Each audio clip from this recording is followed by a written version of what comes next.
what can I do or what can I eat to get the most out of my workouts? Cocaine, tons of it. Just go crazy. That is not the answer. That's never the answer. And I know you know I'm kidding.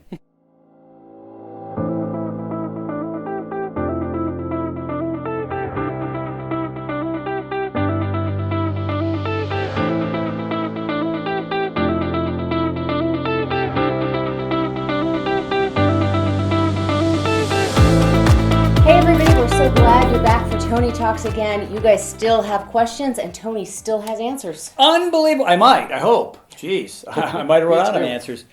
Episode 11. Can you believe it? No.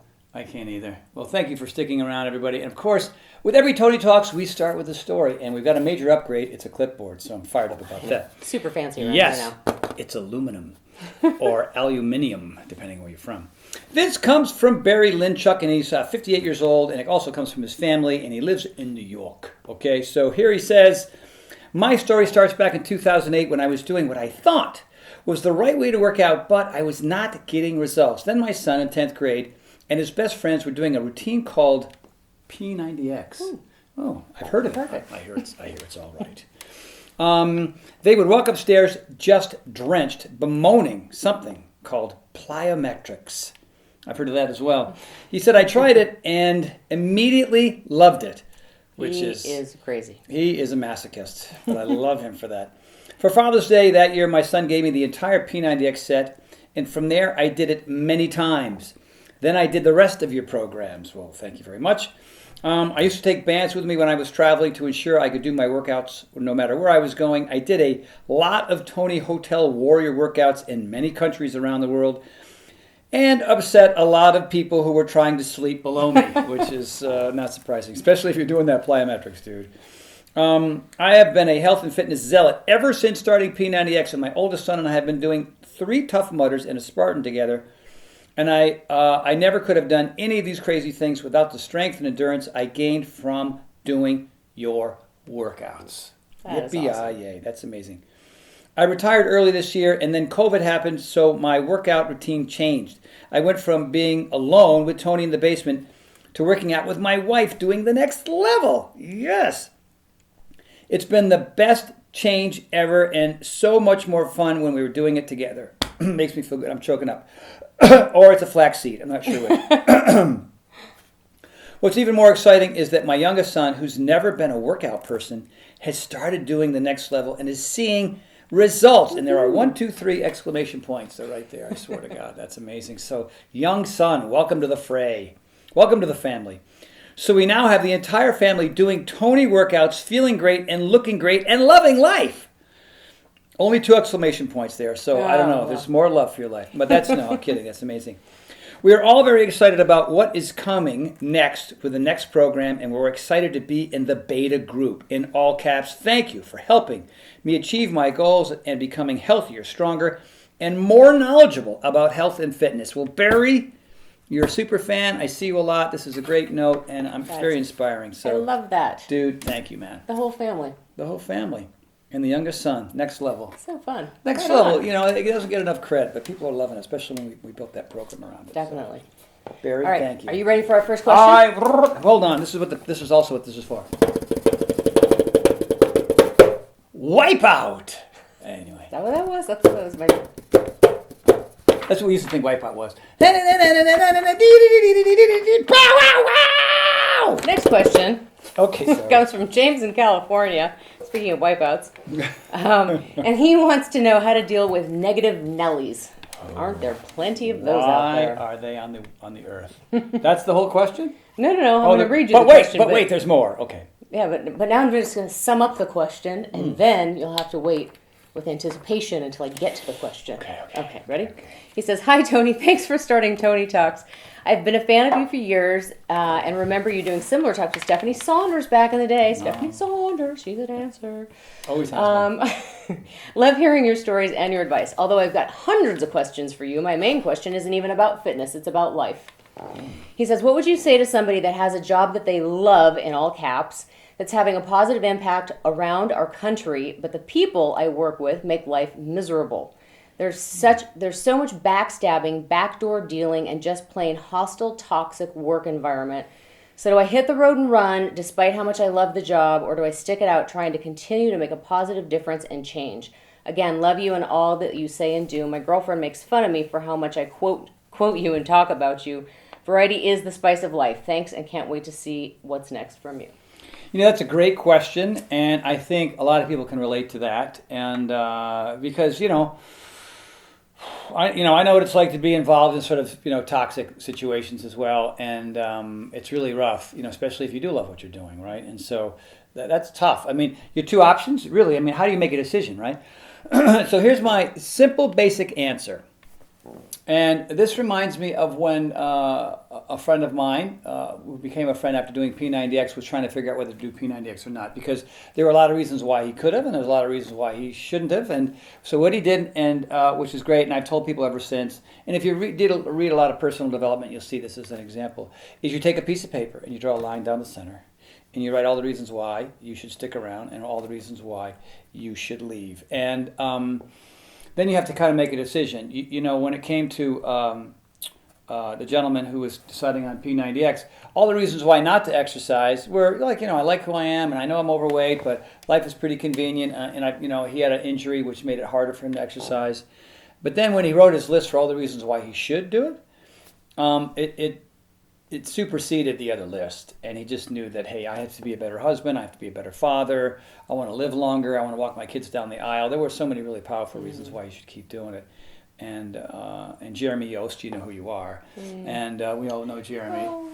Yeah, he's a good dude. His list made me cry. Yeah, it was really, really powerful, man. So you got a lot of toxic energy, but you like your job. So is your in the end, when you write it down in your own handwriting, is the love for the job, does it have more power over the fact that a lot of the craziness going on at work is no good? Or maybe you'll discover when you make these two lists that maybe it's time to go and there's greener pastures somewhere. And by the way, you make the list, right?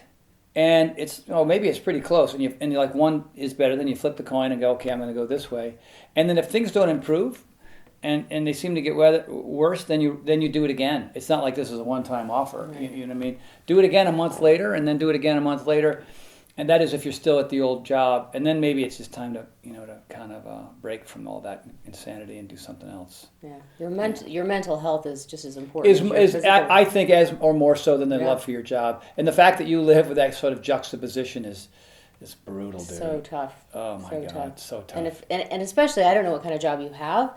But if it's one of those jobs where there are very few and far between, like if you're a statistician for the Forest Service that sponsors trapeze shows, that's going to be a tough. That might be a hard one to replace. Yeah, so. you're not going to maybe. You definitely want to put that in the stay column. Yeah. But anyway, I hope that helps. I hope so too. It's a really tough decision. Yeah. So. Well, go get it, man. I hope that helps. That's all I got. And let us know how it comes out. Yeah. And if anything improves. Yeah, please. And the other thing too is, and this is sort of a sidebar, ask for what you need at work. You know what I mean? If there's a lot of stuff going on. That's great advice. You know what I mean? Like, wow, hey man, just ask simple questions of people. You can't, the worst kind of advice to give is the kind that's never been asked for in the first place, because your greatest intentions are received with resentment, and so there's more conflict as opposed to more connection. That's just a general rule across the board. Hey, my mom won't work out, my brother won't work out. How can I help them? You can't. I mean, you can make suggestions and live by example.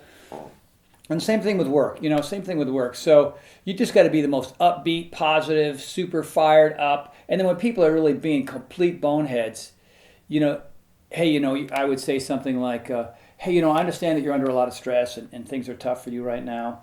But the energy is just making my life really much harder. Can you do me a favor and just, think before you're going to say something and just kind of work with me a little bit better. And what can I do to help you? You know what I mean?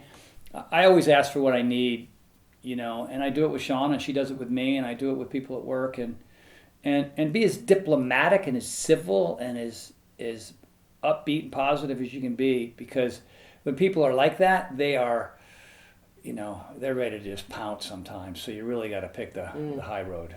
Pick the high road, man. My answer is pick the high road. Ask for what you need. Pick the high road. Make your list. Triple answer.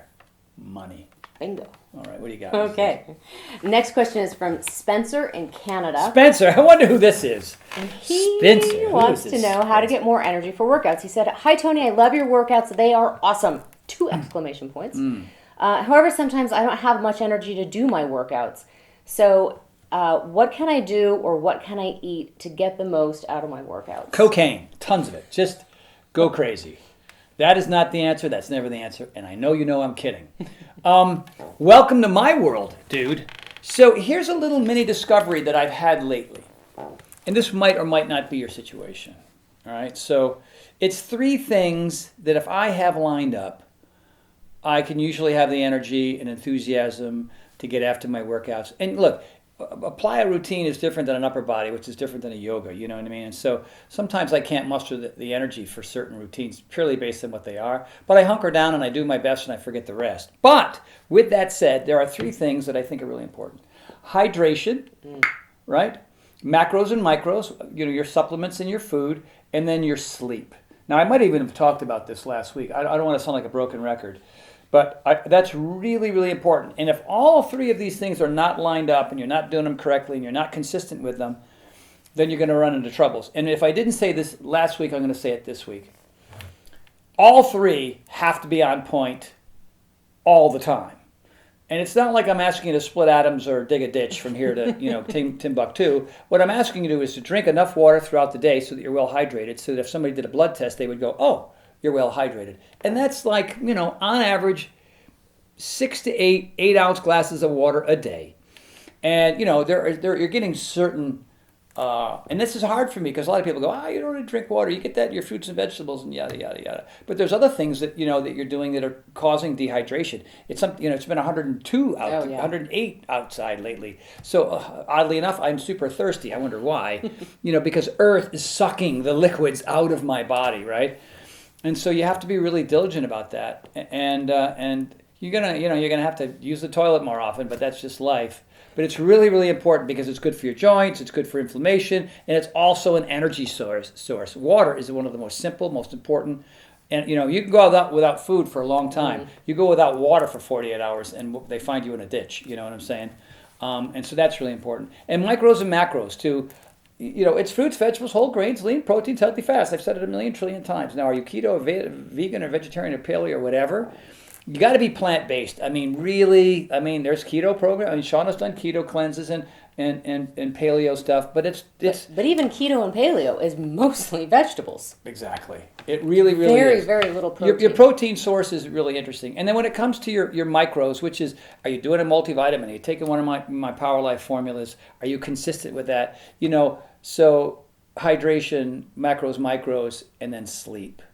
And a lot of people are getting sleep these days because of the pandemic and the stress and what's going on and all this controversy going on in the world. There's so much friction. And so, I would add one more extra one that maybe I didn't add last week, and that's just a mindfulness moment. You know what I mean?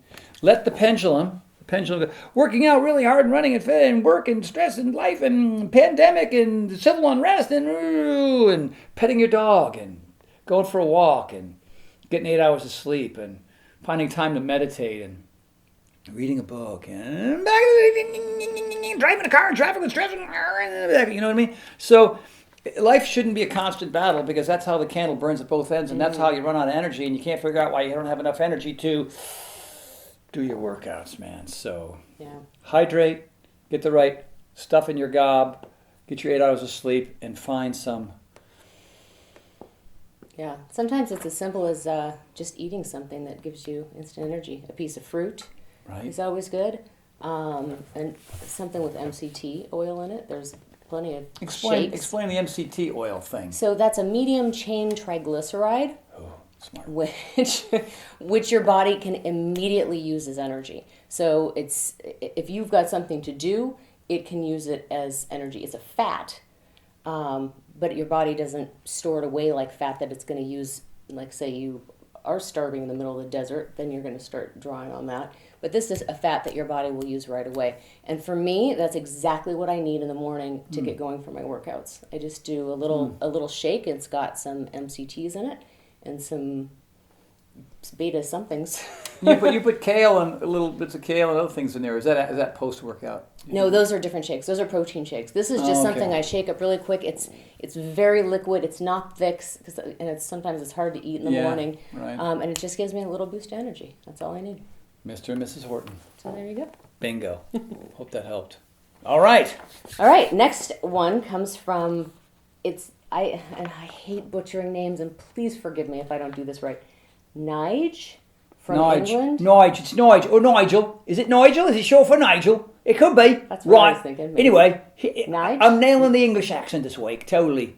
The rain in Spain stays mainly on a plain edge. Nige. It's Probably Nige. Nige. It's Nige. I think it's I think it's a nickname. Nige from England. How embarrassing is this that I'm doing right? I'm going to stop again. Okay. Nigel's question is about modifying plyo for joint issues. Oh.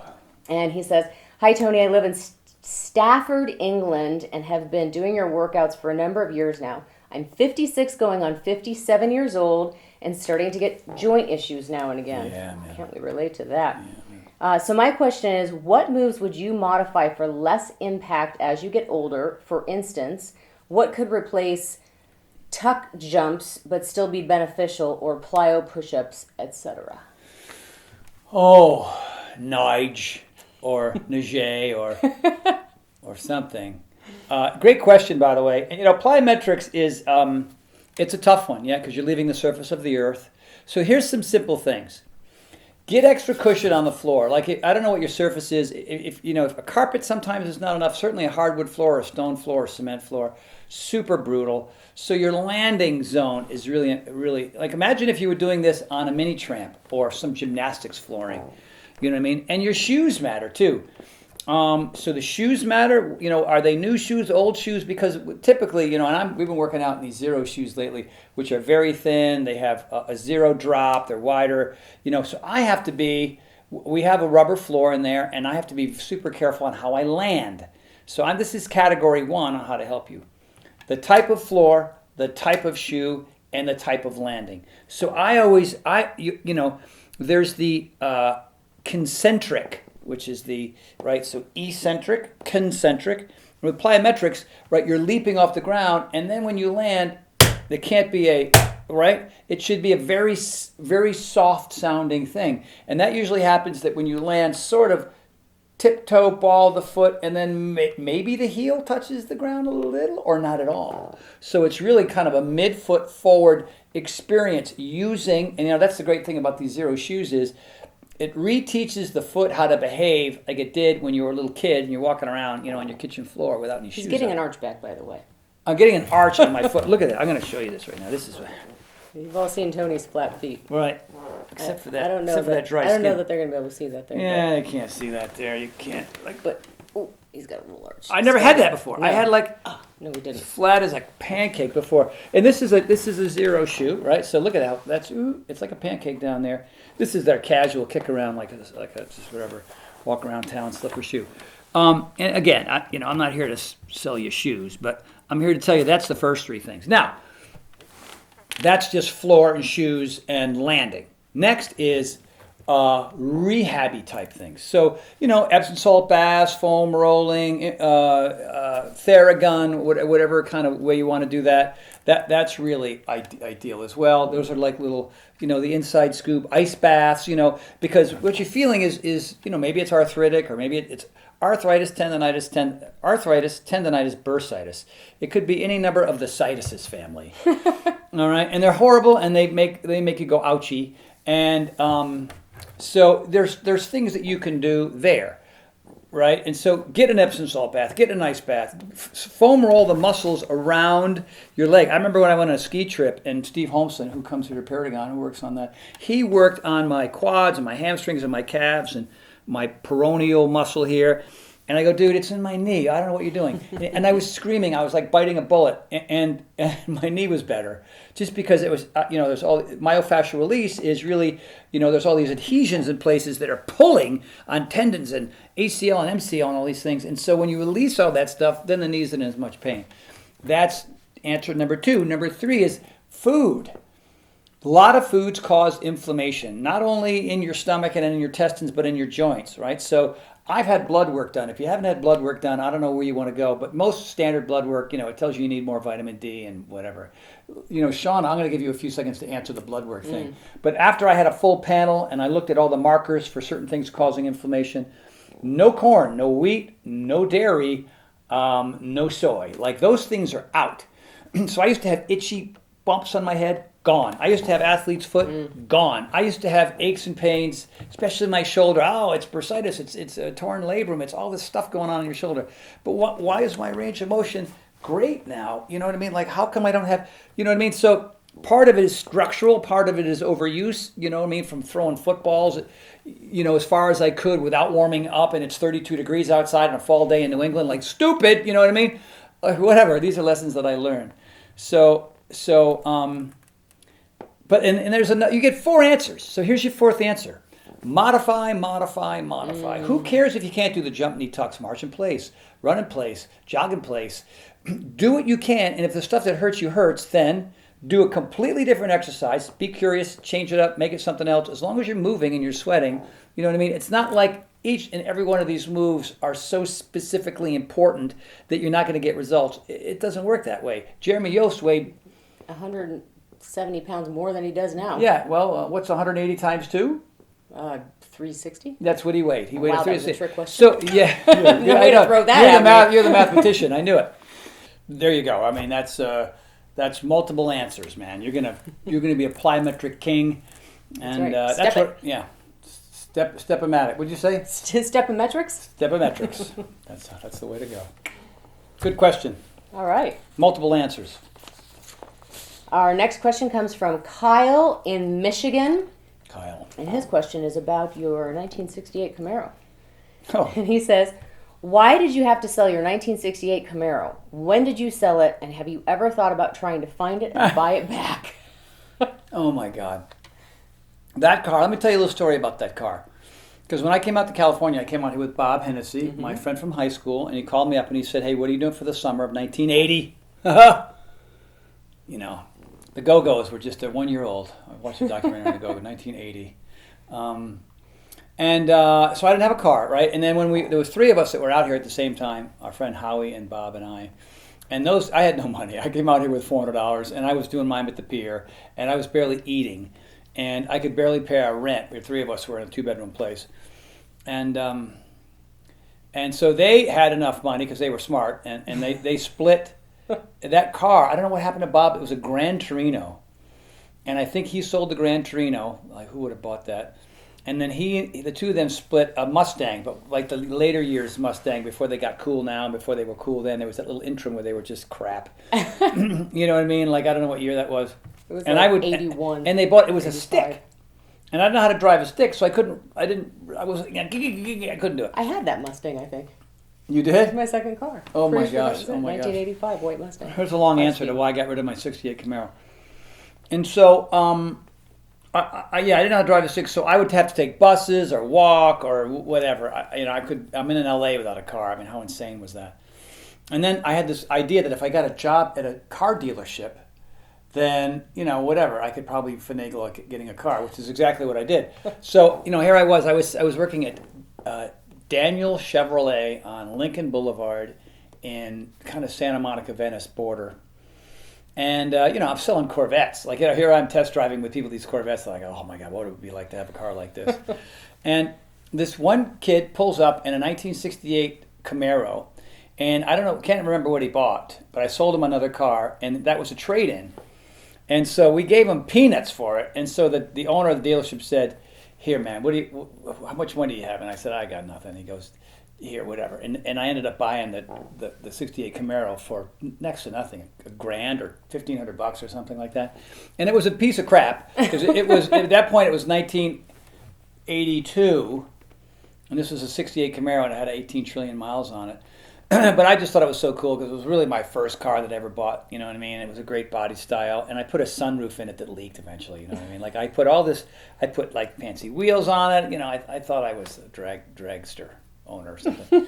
And then eventually, then the next car, a friend of mine, my Bob, got one of his import-export businesses was buying and selling cars. And he said, hey, this 1966 Mustang convertible Rally Sport came in. And I was making a few dollars and whatever at that point. So I sold my Camaro and I traded it for a 66 red Mustang Rally Sport, like the wheels and all that. You know, it was really badass. It was so cool, that car.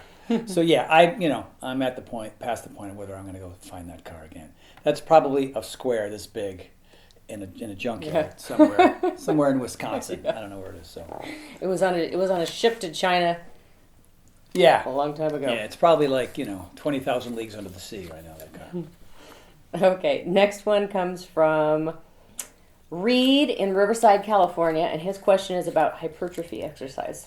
Oh, okay. And you might know something about that. Maybe, I don't know. He says, hey, Hortons, I want to ask you about hypertrophy exercise. Can you give a quick explanation about what it is, the rules for it, how to successfully do it, etc.? I've heard the term, and I know a lot of Tony's workouts use hypertrophy. I'm curious to hear a good explanation of what it is, how to do it, and how it works. Thanks, and you guys the pressure's on. Well, the general answer is hypertrophy is any kind of resistance exercise. And typically people think of it in terms of dumbbell use. You know what I mean? So bench pressing and lat pulls and, but then again, if you look at plyometrics, it's hypertrophy-esque, but it's also, hypertrophy is more like high intensity training, HIIT training. But a bicep curl is a hypertrophy exercise. So you have the concentric, right? And you have the eccentric, and that's a hypertrophy exercise. I wish I could make it more complicated than that. But then a push-up that doesn't require any weights is still a hypertrophy type exercise. It's a muscle building, strength building, muscle growth type of an exercise. Hypertrophy. There you go. There you go. Well, that was as opposed to cardiovascular exercise, which is usually using your lower extremities repeatedly over time. Like, for example, a hypertrophy exercise is something that you can only do for a short duration, right? Even if you had 5-pound dumbbells, you'd eventually run out of I did that today in 105. physical therapy. I think I got to 20 or something. Yeah, right. With a 5-pound dumbbell. No. Yeah, well, you're jacked. these. Come on. Oh, that exercise. Yeah, that these exercise. When you're laying on your side. Right. Yeah, so that's hypertrophy. Cool. There you go. All right. Our last question comes from Matt in Nashville, Tennessee, and he wants to know about your stand-up comedy career. Ha! Career? I don't know if I You call said, that a career. you said all things are open, so I've thrown some of these different ones in. Hi, Sean and Tony. Thanks for all you do. I'm really enjoying the show. My question is for Tony. I heard that you used to dabble in stand-up comedy. There you go, dabble. Of course, we're all familiar with your zingers and the P90X programs, but I wanted to know a little bit more about your stand-up. Do you remember your bit that got the biggest pop? And also, do you remember a time when you totally bombed? Can't wait to hear from you now. Do I remember a time that I totally bombed? Oh, I remember all the times that I totally bombed. It's interesting. Was it more bombing or more... It was 50-50. I mean, when you go to those open mic nights at some club somewhere, right, and there's a bunch of comedians outside all waiting to go on, and they get their 5 minutes, there's nobody in the audience. If there are, they're all drunk, So it's just a very brutal thing. But if you love it and you love that sensation of that relationship with the audience, you're willing to, a lot of folks are willing to stick it out. But it's not an easy business, I mean, the movie industry and the TV industry and the entertainment industry is hard enough, but stand-up comedy, talk about one of the most difficult things. Two of our good friends are stand-up comedians. We've seen them live. And we've heard their stories. Yeah. And what they had to go through. Yeah. But for me personally, I was part of Second City LA, which, Second City Chicago is where a lot of the cast members come out of, for SNL, Saturday Night Live, and other stuff. And so, I really love improvisational comedy, and I took improvisational comedy classes.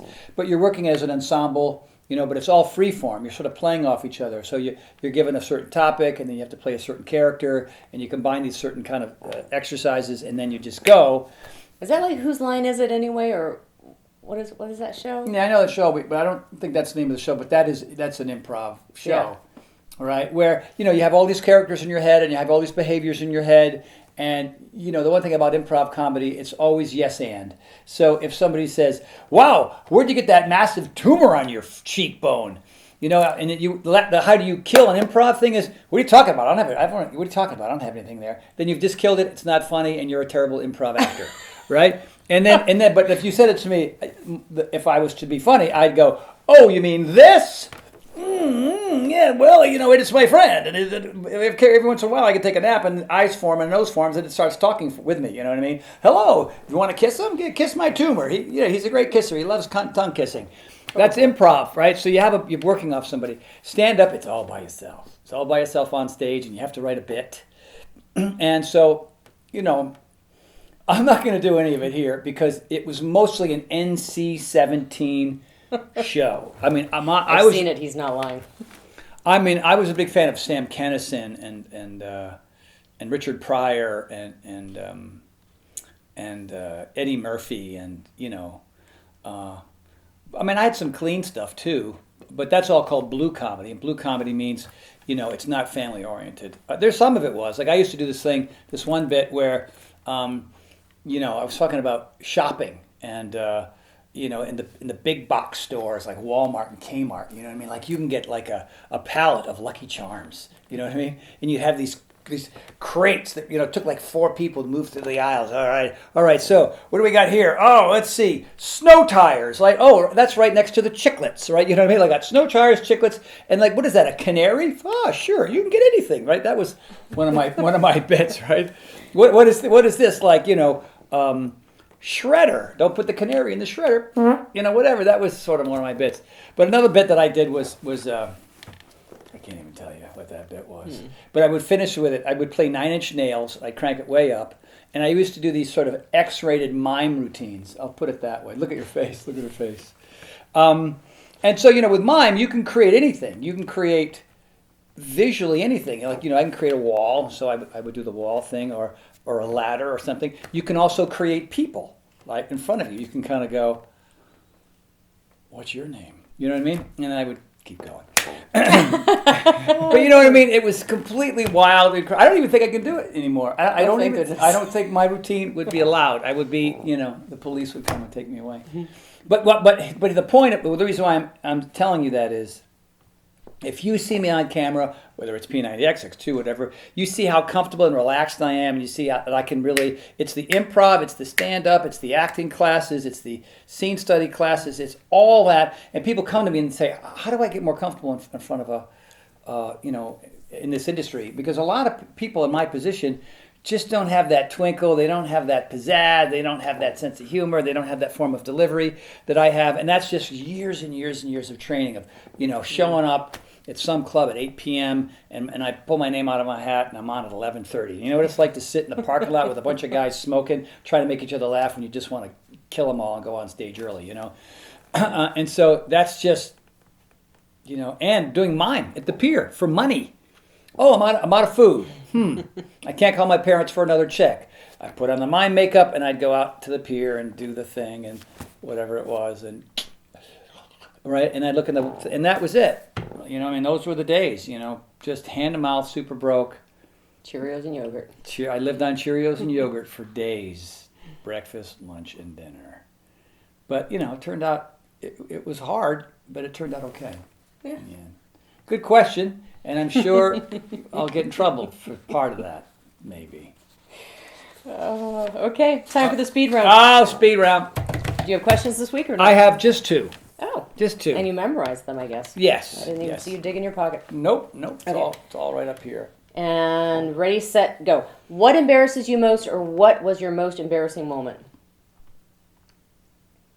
What embarrasses me the most? I'm not easily embarrassed anymore. I know, unfortunately. Yeah, I think sometimes, you know, this is not a big deal. But being in the position that I'm in, you know what I mean? I have to be very aware that there are different demographics in the world that receive the way I do things. Like my comedy act. I couldn't do that anymore, you know, because it would offend 75% of the people. 25% would be like, oh my God, that's insane, right? But I just got to be careful when I go too far. Sometimes I use profanity, you know what I mean? You do? Yeah, occasionally. Like twice Thank you for sparing my ears. last year. I know, because you're a sensitive flower. And I got to be more aware of that. I got to be more self-regulating when it comes to how to communicate with certain people. You know what I mean? Like a lot of people who meet me for the first time, I'm in a mood. It's sort of like blam. Whoa, That's a lot of Tony. I didn't expect that much kind of energy. You know what I mean? But it works when I'm trying to deliver a message when it comes to fitness. So I so could the tone it short down. answer is nothing embarrasses Tony. Number 2. What would be your perfect day? Oh my God, my perfect day. I think I have an idea, maybe. You want? Can I tell the truth here? Yeah, of course you can. That's what this is You and I about. sleep in, I like it already. make love. Ooh. Come on. Okay. You know what I mean? Like just really enjoy each other's company. Right? Mm-hmm. And then you make a ridiculous meal, whatever it is, some breakfast thing. So this is clearly not my perfect day. My perfect day is that you make it perfect for me. Okay. Right? And then I clean up because I want to, I want to be the good husband, and I do the whole. You made the meal. I clean the dish. I My put it day's away. getting better. Right. It's really got to be your perfect day. And we take a van to the heli ski pad, and we, you and some of our best friends, we land on top of a mountain and we ski powder all day long. That's right. And I'm really, really good at it. Well, whether you're good at it or not, I'm not always good at it, but we're just having a lot of fun and spending time together. Yeah, but that's when I have fun. Up in the mountains. Now it's both of our perfect day. Yeah, I mean, your perfect day is, winning buckles at a show with your horse is like the world's greatest horse ever. So, yeah, Awesome. that's... I knew skiing was going to come in. I didn't expect it. Yeah, That's good. yeah. Okay, next question is, when have you felt most challenged? God, you're good. You're good. When have I felt most challenged? I would say now. I had a feeling. That's funny. I would say now. Yeah, because the transition from Beachbody to being solo and working with all these different companies, it's Having how many employees from so zero to... many people relying on me, writing so many checks every week, 3 attorneys and 7 employees and you and the Paragon events and putting those together, and that's basically just you and I, or you and some of I, and you know what I mean, and making sure that this beta thing works.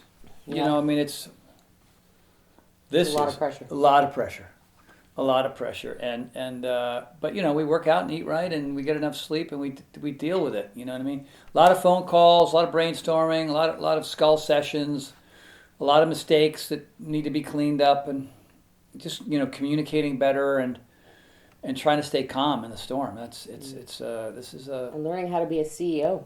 oh God, I just want to hit my mark, man, and then go home, go skiing. Those days But are so over. got to do it. That's right. Got to do it, man. Okay. Yeah. If you could only visit one country before you die, which one would it be? Ooh, that I haven't already visited. Any. Oh, again, I get to go again. You can go again if you want. I want to do sort of the Sweden, Norway, Switzerland thing. Switzerland really, really intrigues me a lot. I mean, you just see pictures of Switzerland and you go, what in the world? Austria too, that whole mountainous region area, and maybe ski in some of those areas. To go to sort of like, there's not so much skiing in Norway, I don't think, but just to go there and that's more than one country. And I want to go back to Italy, and I want to spend some time in Ireland and England as well. Okay, well. So that's like all of them. That was all of them. All right. Excuse me, I had a tickle. If you were president, what would be the very first thing you would want to achieve? Of the United States? Yeah. Of America? This one.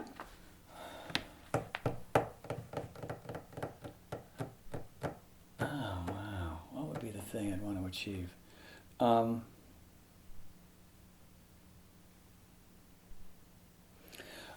I mean, to get everybody to get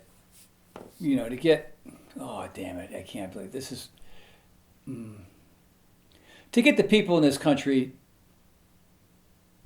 to start to really care more for each other. Yeah. No matter what, no matter red or blue or black or white or just all this division. Unite the United States. I would want to reunite the United States. Yeah, that should be. I want to reunite the United States. I love it. Because we're all here, you know. And then I would work on the planet, reunite the planet. Yeah. Awesome. And then the last thing. What? There's 6 There's questions. 6 every time. Is there really? Yeah, man. All right. They're usually faster because they're supposed to be speed round, but this was I could see you contemplating round. Without considering calories or ingredients, what's your favorite dessert? God, gosh. I do like. All right, I can't do one. I can't do one. It's got a key lime pie. That's what I would guess for you. Key lime friggin' pie is all right. I'm gonna stick to the one. Okay. The other one would be almost everything chocolate. You know what I mean? But there's no chocolate in key lime pie. Like a really well done key lime pie. That's sweet and that's sour and that graham cracker crust. Really, the one that your cousin's husband made. Oh my gosh. In New England. Remember that one? Yeah. That was pretty good. Yeah. All right. So you have 2 questions. I do. And here's one that's a little on the heavy side.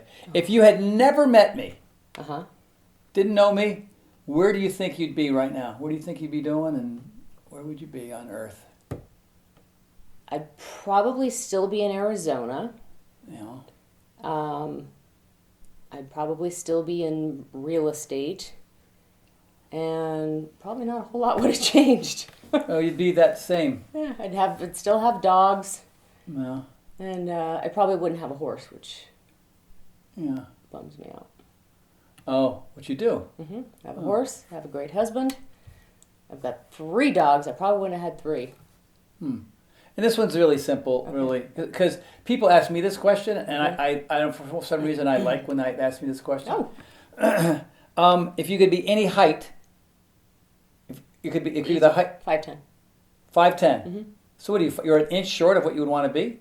Well, I'm shrinking because of all the neck issues, so I'm probably an inch and a half now short of what I'd want to be. Oh, you are. So you wish you were a little taller then? Yeah. Yeah, me too. I wish I was a little bit taller. I wish I was a baller. baller. I wish I was a rabbit in a hat. I think we're done. Third line.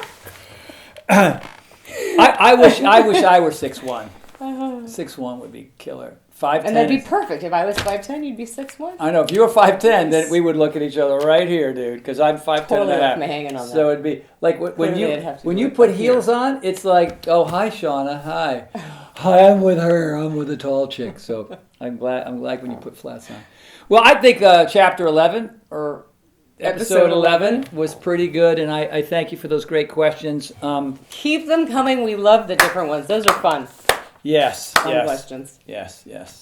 And thank you for the surprise 6. Again, another group there. Of course. I just had the 2. I should probably. I didn't want to. Last week it was like a 9 Step hour. it up, man. 9 hour I episode. can take it.